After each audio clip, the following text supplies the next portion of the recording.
ang ulo.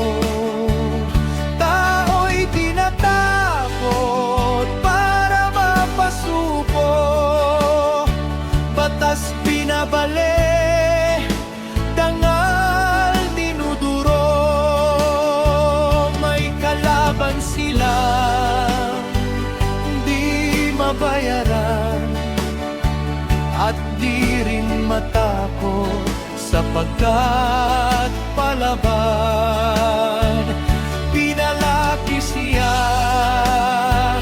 na walang atrasan, may paninindigan hanggang kamatayan.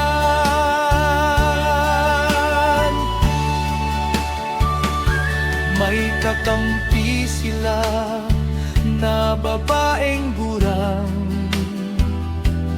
na nagmamalinis kanyang kapurihan. Akala matuwid at may karangalan, katapat ay sabana, di tinantanan.